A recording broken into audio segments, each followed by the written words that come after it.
मुझसे जैसे अभी अपने हज़रत बिलाल रज़ी अल्लाह ताला अन्हु का ज़िक्र किया और ग़ुलामों के जो मतलब हम आज उसको मुलाज़मीन का भी एक और पहलू है, लेकिन ये किस मतलब बुलंद तरीन सतह पर नज़र आता है जब आप हज़रत बिलाल रज़ी अल्लाह ताला अन्हु का ज़िक्र करते हैं, उनकी इस्लाम से पहले की ज़िंदगी, इस्लाम कबूल करने के बाद की ज़िंदगी और जो उनको मर्तबा अल्लाह के नबी ने और जो इज़्ज़त फिर अल्लाह के नबी का कलमा पढ़ने पे, अल्लाह का कलमा पढ़ने पे उनको अता मिली, वो बयान तो फरमाए। अल्लाह अकबर। मैं सोचता हूँ और रश्क करता हूँ हज़रत बिलाल रज़ियल्लाहु तआला अन्हु के मुक़द्दर पर कि उन्होंने जो तकलीफ़ें अल्लाह की राह में सहीं और अपने उस जो दुनियावी आका था उसने जो उन पे ज़ुल्म व सितम के पहाड़ दाए, तपती रेत पे उनको लुटाकर और आपके जिस्म में मेखें ठोक देना और फिर भी आपका अहद अहद की आवाज़ें बुलंद करना, ये बिलाल हबशी की दीन से, अल्लाह से, रसूलुल्लाह से मोहब्बत पे इस्तिकामत थी। और अल्लाह ने भी फिर उनको, अल्लाह के रसूल सल्लल्लाहु अलैहि वसल्लम ने भी उनको फिर अजर अता फ़रमाया ना। मैंने जो अर्ज़ किया फ़तह मक्का के दिन बिलाल हबशी को हुक्म अदा फरमाना कि जाके काबे की छत पे खड़े होकर जो है वो अज़ान पढ़ो, और उस दिन कुरैश के सरदार नीचे, मक्के के सरदार जो है वो नीचे और बड़े बड़े जलील क़दर सहाबा नीचे हैं, तो अल्लाह के नबी सल्लल्लाहु अलैहि वसल्लम ने बिलाल का फिर रुतबा बताया फिर ना कि अल्लाह की राह में जो तकलीफ़ें उठाता है अल्लाह फिर उसको मर्तबा अता फरमाता है। मर्तबा उसका है जिसने अल्लाह के नबी की इताअत की है, इत्तिबा की, इताअत की, मोहब्बत की। अल्लामा साहब फरमा रहे थे ना जैसे मुबारका के ला युमिनु अहदुकुम हत्ता अकूना अहब्बा इलैहि मिन वालिदिही व वलदिही वन नासी अजमाइन। जब तक अपनी औलाद, अपने वालिदैन और दुनिया की हर चीज़ से बढ़कर आक़ाए दो आलम सल्लल्लाहु अलैहि वसल्लम से मोहब्बत न करें तो उस वक्त तक तो ईमान ही कामिल नहीं हो सकता। और आपने मुलाज़मीन की बात हज़रत अनस रज़ियल्लाहु तआला फरमाते हैं कि मैंने कितने साल, 10 साल की रवायत मिलती है कि नबी पाक सल्लल्लाहु अलैहि वसल्लम की खिदमत में रहा और मुझे नबी अकरम सल्लल्लाहु अलैहि वसल्लम ने कभी जो है वो ज़ज्र व तौबीख झाड़ा नहीं है, नाराज़गी का इज़हार, गुस्से का इज़हार मुझसे नहीं फरमाया। माँ आबत आमन कत्तु, आप सल्लल्लाहु अलैहि वसल्लम ने कभी खाने में ऐब नहीं निकाला। अल्लाहु अकबर। 10 साल जो आपकी खिदमत में रहे वो बता रहे हैं कि कभी खाने में आपने ऐब नहीं निकाला। हमारा मामूल क्या है, हम तो थोड़ी सी रोटी जली हो तो इस बात पे जो है वो अहलिया की जो है वो क्लास लगा देते हैं। नबी अकरम सल्लल्लाहु अलैहि वसल्लम की सीरत मुबारक, आप सल्लल्लाहु अलैहि वसल्लम ने जब इस्लाम का ऐलान और तबलीग का ऐलान और अपने नबी होने का ऐलान फरमाया तो सबसे पहले आपने जो चीज़ पेश फरमाई, मोजज़ात तो बहुत बाद में पेश किए। मोजज़ात, चाँद को जो है वो 2 टुकड़े करना, सूरज का वापस पलटना, हाथों से जो है वो चश्मे निकालना पानी के, और जितनी भी मोजज़ात हैं, दरख्तों का चल के आके गवाही देना, पत्थरों का आपका कलमा पढ़ना, जो है वो पहाड़ों की तरफ से जो है वो दुरूद शरीफ पढ़ने की और आवाज़ें आना, ये सारे चश्मे मोजज़ात बाद में दिखाए। सबसे पहले क्या फरमाया, अपना किरदार पेश फरमाया। लक़द लबिस्तुम फ़ीकुम उमरम मिन क़ब्ली अफ़ला ताक़िलून, मैंने तुम्हारे अंदर अपनी उम्र के 40 साल जो है वो बिताए हैं, क्या तुम्हें अकल नहीं है? क्या उन 40 सालों में कभी झूठ बोला? क्या उन 40 सालों में कभी वादा खिलाफ़ी फरमाई? हमें भी तालीम फरमाई, अस्सिद्क़ु युंजी वल किज़्बु युहलिक, सच्चाई निजात देती है और झूठ हलाक करता है। हमारी कौम आज निजात देती है, झूठ हलाक करता है।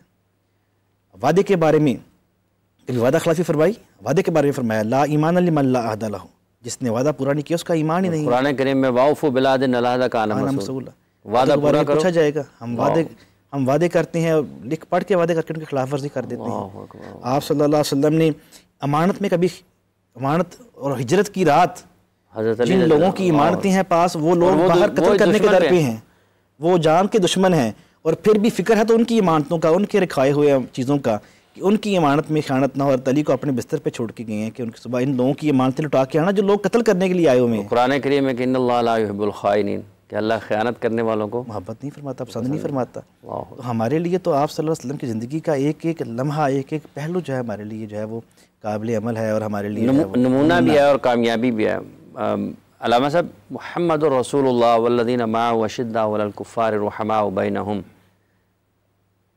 देखिए जी, नबी करीम सल्लल्लाहु अलैहि वसल्लम तो सरापा मोहब्बत शफ़क़त।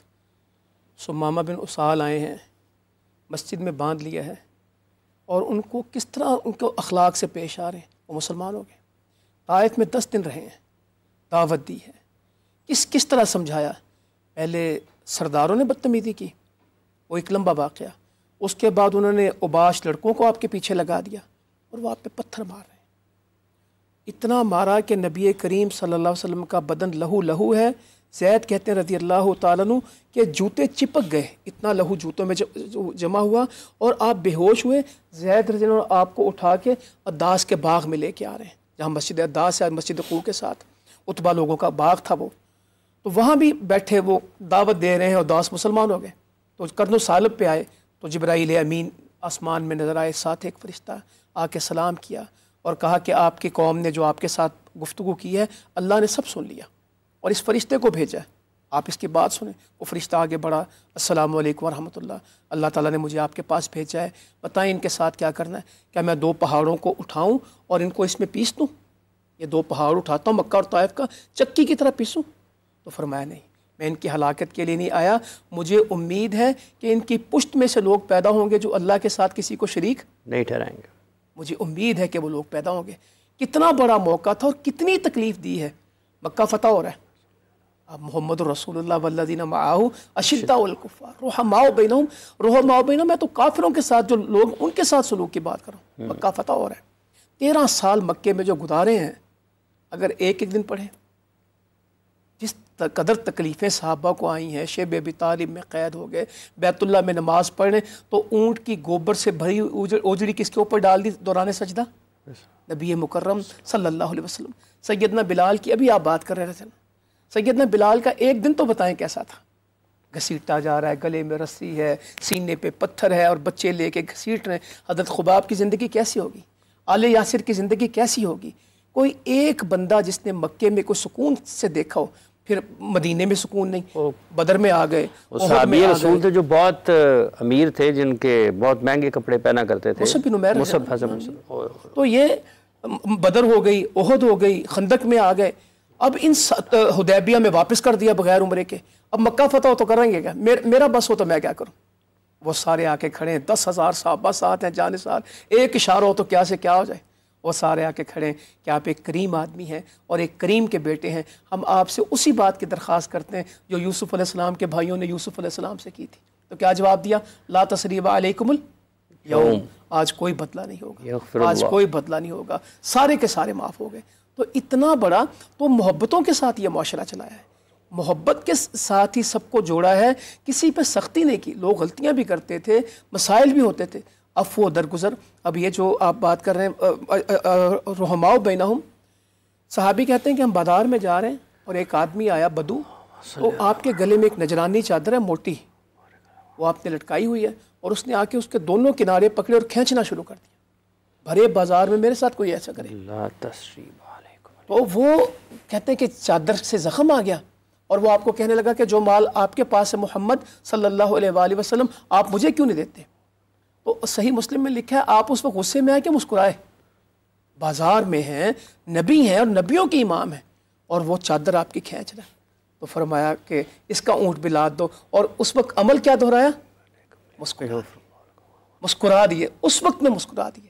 तो ये एक अल्लाह ताला ने आपको वस्फ दिया कि बड़े से बड़े मसले के ऊपर भी बदर के कैदी आए हैं, उनके साथ भी वो हुस्न सलूक किया कि ख़ुद अपने घर में खजूरें खाते हैं, उनको रोटी पका के पहुँचाते हैं, ताकि इनके साथ भी अच्छा सलूक हो।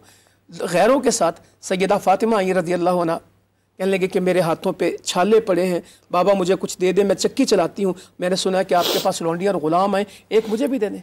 फ़ातिमा, जो लोग बदर में शहीद हुए थे मैंने उनके बच्चों को दे दिए, तुम सुभान अल्लाह अल्हम्दुलिल्लाह अल्लाहु अकबर की तस्बीह किया करो, और वह मैंने दूसरों अपने बच्चों से ज़्यादा दूसरों के बच्चों को अजीज़ बनाया है, शहीदों के बच्चों को अपने बच्चों से ज़्यादा अजीज़ किया है। ये तो सैयदा अम्मा जी खदीजा रज़ी अल्लाह अन्हा गवाही देती हैं। पहली वही जो भी आपने शुरू में पढ़ा, इक़रा बिस्मि रब्बिकल्लज़ी खलक़, इसके बाद घर में तशरीफ़ लाए जिब्राईल अमीन ने, भींचा था बहुत ज़ोर से और फरमा रहे थे कि मुझे ऐसे लगा खदीजा मुझे क्या लगता, लक़द ख़शीतु अला नफ़्सी, मेरी जान चली जाएगी, ज़म्मिलूनी, मेरे ऊपर कंबल उड़ा दें। तो अम्मा जी ने उस वक्त में क्या कहा? कल्ला वल्लाहि मा युख़ज़ीकल्लाहु अबदा, अल्लाह की कसम अल्लाह आपको ज़ाया नहीं करेगा। इन्नका लतसिलुर रहम, आप सिला रहमी करते हैं, तहमिलुल कल, आप लोगों के बोझ उठाते हैं, तक्सिबुल मादूम, कमा के लोगों पे खर्च करते हैं, लोगों पे तुक़री ज़ईफ़, मेहमानों की मेहमान नवाजी करते हैं, और तुईनु अला नवाइबिल हक़, मुश्किल में फंसे हुए लोगों के काम आते हैं। जो लोग हक के कामों में मुश्किलात में आते हैं, आप उनके साथ हैं, आपकी 5 भी सिफ्तें बयान करके कहती अम्मा जी को कुछ नहीं पता, वो तो वर्का बिन नौफल ने बताया कि आपके पास तो वही नामूस है, वही फरिश्ता है जो मूसा अलैहिस्सलाम के पास आता था।